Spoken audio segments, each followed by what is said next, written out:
All right, so with our handsome Mr. Bodie, he was actually just doing some WrestleMania with his best friends. So he and Teddy and Mr. Zeke were out. So I try to, throughout the day when they're practicing skills, they get little breaks. So obviously they're going in for naps in their little suite area. But then they also come in and out and they do some WrestleMania and potty breaks. So they just had a little romping before Mr. B's turn now to practice. And he says he is exhausted. So we're just warming up with a couple little find its. Bodie, here. Here he comes. Yes. What a smart boy. My goodness, so tired. Ready? Find it. So we're just kind of warming up with sort of moving from the environment back to me. He's going to be so winded today. They did some really nice playing. I left the whole open area. So like sometimes I used to put a little bit of fencing, just maybe like 3/4 of the way down that end. And they'd have most of the space, but now this time I just left it open and they were practicing romping and wrestling all the way back and forth. So I think, oop, you dropped your snack. They're very tired. Ready? Find it. He's doing a real nice job. Bodie, here. So I also saw that he registered for Sam's next round of the Doggy Day School, which I think he's going to have a great time. Sam will also have her content, but on her YouTube channel. So she will send you the info on that. So that way you'll be able to watch the video content from her end too. So ready, Bodie? We'll maybe bring him back to his little bed. We'll let him kind of decompress a little bit, catch his breath by doing some chilling. So we're going to tell him to stay. Oh my gosh, chewing is still so optional. So while he's working the stay, we're going to try a little bit with just some movement. I know the boys have all been rocking through their stay practice and they've all been doing a really nice job. So make sure that, like, let's say at home, if let's say working these place behaviors are coming along nicely, just keep rocking it.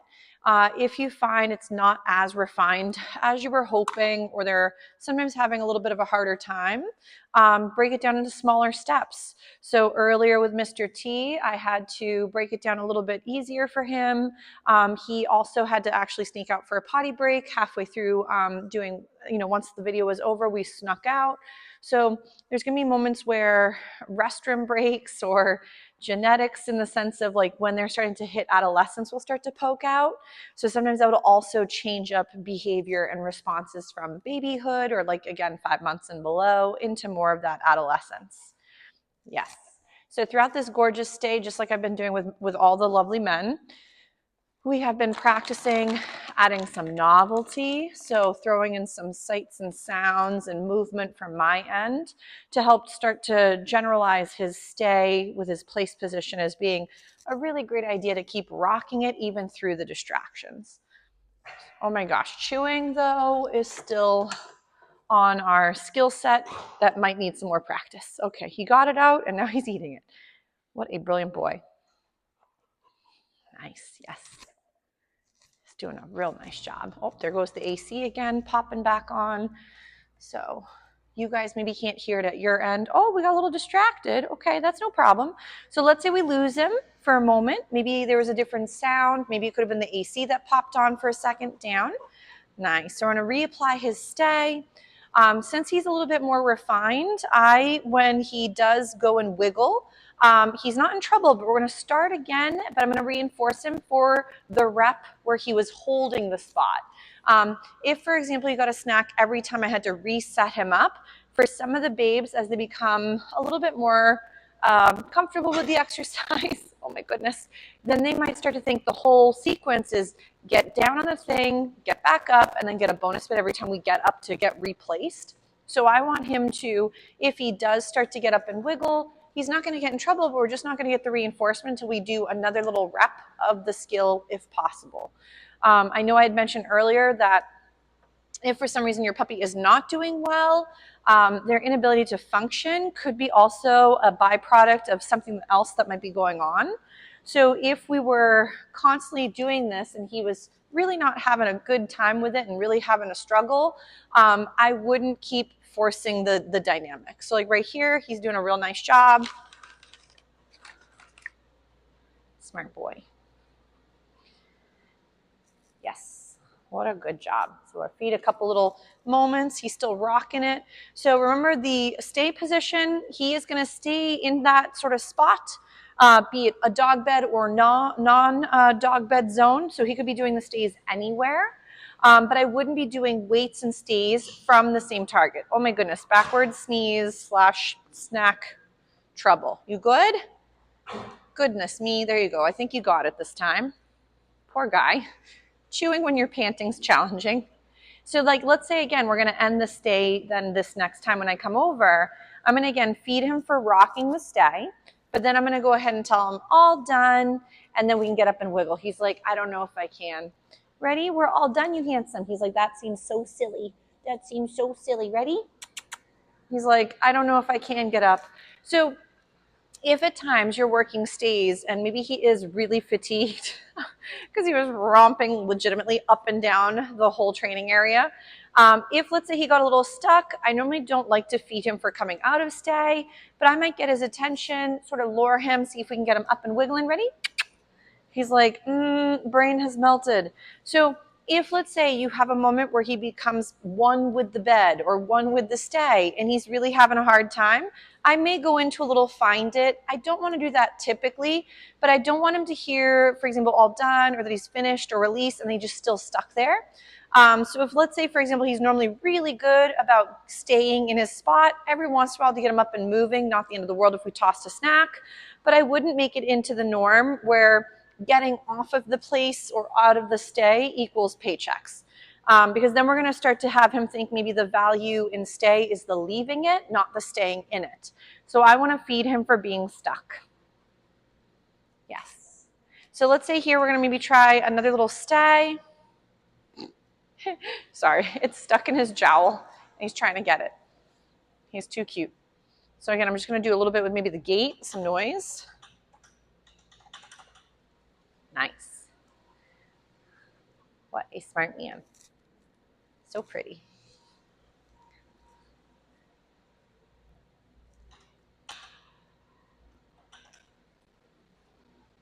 Nice. And I know for like Mr. B, when he hurt his little back leg, he was given some anti-inflammatories and I believe a little bit of pain medication. So I know Mr. Z is dealing with a little bit of like something that's bugging him in one of his front legs. So sometimes it could be a little bit of a little rest period could be beneficial, but again, I'm not a vet, so I'm not really sure. But remember too, like a lot of times soreness, some puppies will try to hide it. So ailments do sometimes try to get covered up by our dogs because they don't want to show signs that they could be injured or in pain because then they could be a target. So for some babes, a lot of times you might think, oh, well, they're still feeling great because they're still playing fetch or they're still going and wrestling with their friends. But remember that a lot of dogs will still do the fun things even through pain.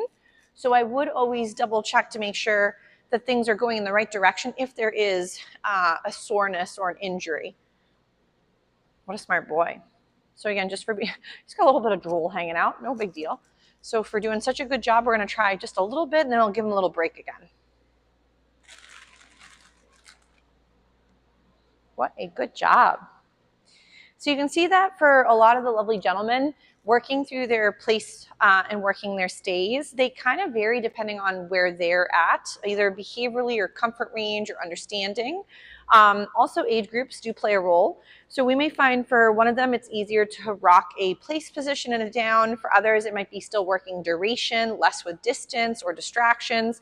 So you're just going to have to tweak it based off of what your beauty might need for the day versus for their norm all the time. Nice. We're going to go ahead and feed him for this lovely stay. And I'm going to say again, ready? All done. He's like, oh my, you dropped one. It's right there under your little toesies. He's like, maybe I'll find it later. Ready? He's like, I couldn't possibly. Poor guy, he's stuck. So just like I did earlier, I would try to get him to sometimes just get up and wiggle, but maybe he is just really pooped out from the wrestles. So I will again get him up with just a little snap, but then we'll give him a little break. Ready? Nice. And then from here, I might go into a little sitting position or do another skill instead of that find it. Nice.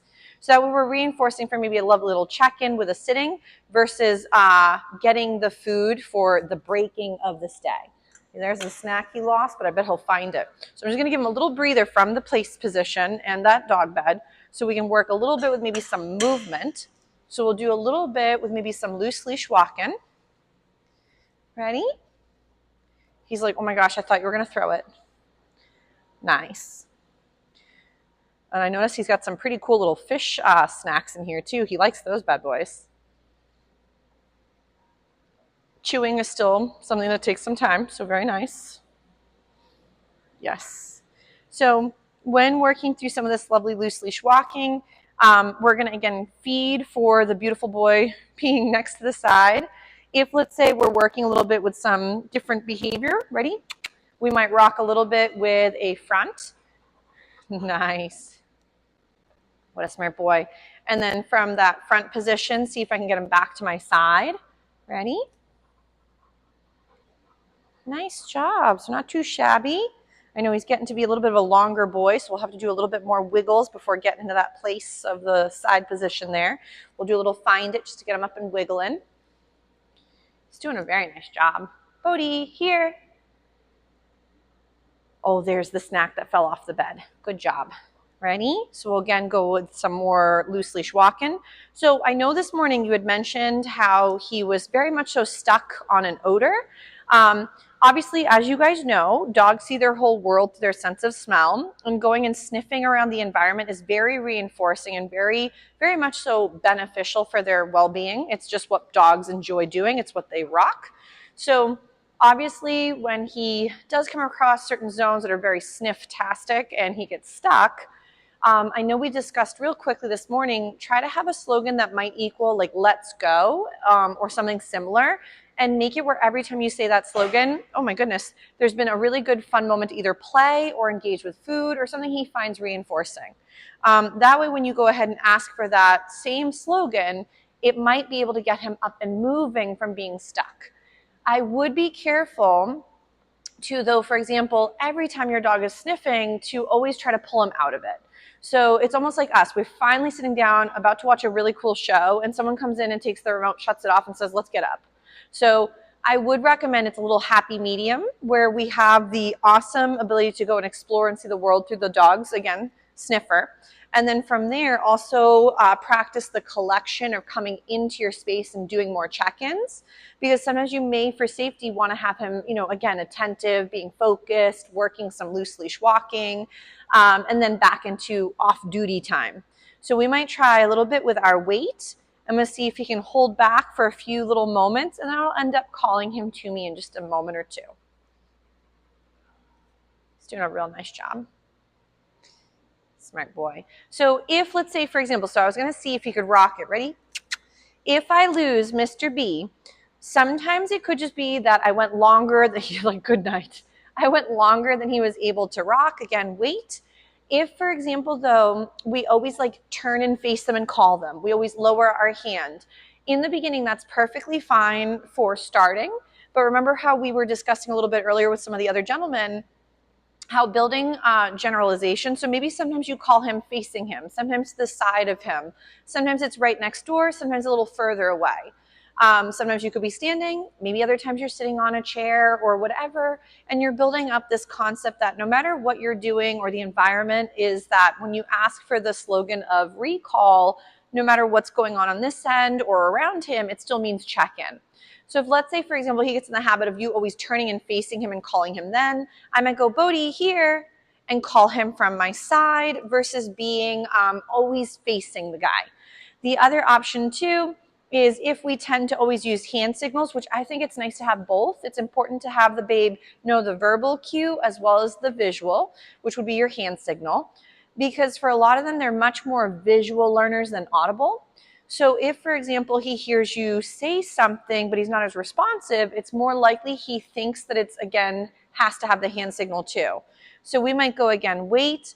For some babes, like a recall sort of hand signal could be a swoosh, or it could have been, again, whatever makes sense to you guys. I'd recommend to practice both. So obviously that moment where I was turning a little bit away from him, I might go, Bodie, here, and then see if he responds. If he's a little bit unsure because he's like, wow, you're not really facing me, I'm not sure if you're talking to me or not, or if you're just blabbing, I might go again, Bodie, here. Yes. And see if I can get him to hone in. If it's always a hand signal brings him into you, we would want to fade that out.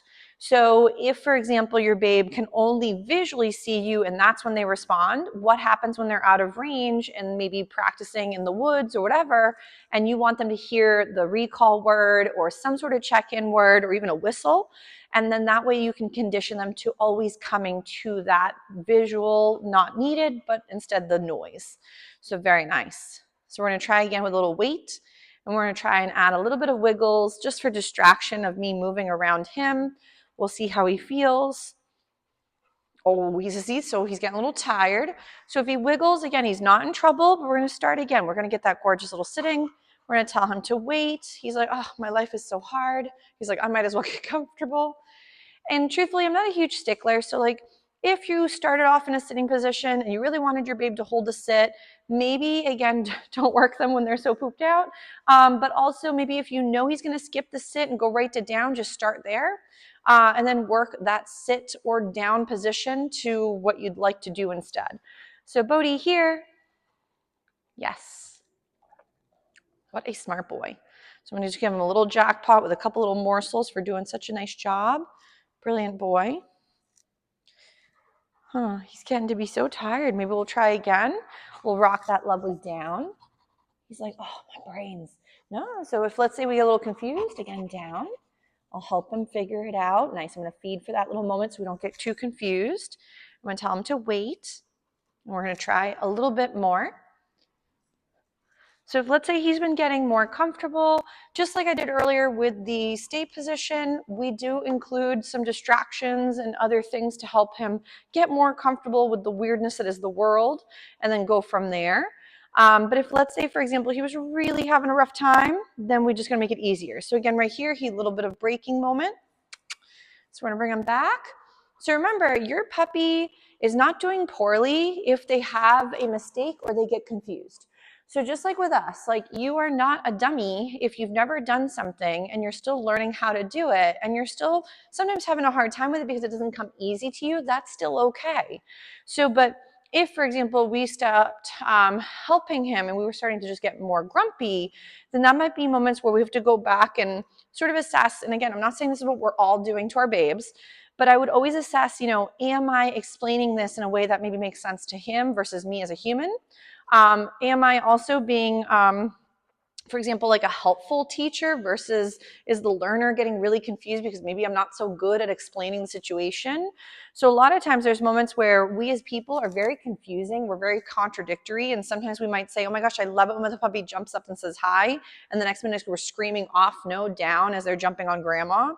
So I would be a little careful as to how we're sort of showing him what to do, because sometimes just because we do have a lot of sometimes gray, it gets a little bit confusing. So I would just make sure if he's ever struggling, look back and see, well, have we shown him what to do instead of what we didn't really love? Or what could we do where maybe management might be your best friend and you could prevent some rehearsal by creating baby gates or his corral or on leash, And then let's say he's doing great. Like right now I'm just feeding him for just building up this nice little holding back position and not wiggling quite yet. But you may find for him is sometimes just because, again, his age group, he has days where he is amazing with one skill and then not so hot the next. So just kind of play it by day. Bodie here. Oh my gosh, the drool. Good job. Hopefully I'm not too far out of camera shot. Good job. What a smart man. So, but for the handsome Mr. B, if the going and sniffing of items becomes really challenging for him, this is a very typical and normal age group to when your babes are going through adolescence is they're going to also, like, I know he's not altered yet and it's up to you guys. Again, it's whatever makes people happy with their dog and their dog's health and everything. I know I've mentioned in the past, one of mine is altered because he came from a rescue and he was altered really young. And then I have my other boy who is still intact and he's 4. I'm not planning on making more baby puppies, but I've just for the first time, had a choice as to when or not to alter. So I'm not against neutering and spaying. I think it's really important for the population issue. I think it's important for certain health issues. But when it comes to the dogs getting altered really young, I feel like that's when we run into other problems. So if, for example, with the breeder, they recommend 12 to 18 months of age, and then you decide you want to alter, that is, again, a perfectly great option. But because he's a teenager and he's still intact, he might have moments where certain things become more aloof to him because he's distracted by odors. So he's not trying to be a naughty boy by not paying attention. He's just now finally realizing like certain odors might be really intriguing and he could get a little bit more lost because of it. But Mr. B, he's like, oh my gosh, she's about to call me, did a really great job. We're going to work a little potty break and have a little moment, and then we're going to come back and work some more skills. Ready? Bodie here? You are a brilliant boy. Good job. So I'm a hungry boy. So smart. All the boys are so hungry when they come to school. You did a very nice job. So we'll let Mr. B, he's like, thank you. We'll do a little find it. We'll give him a little break and we'll rotate and we'll do a little potty break for the handsome man too.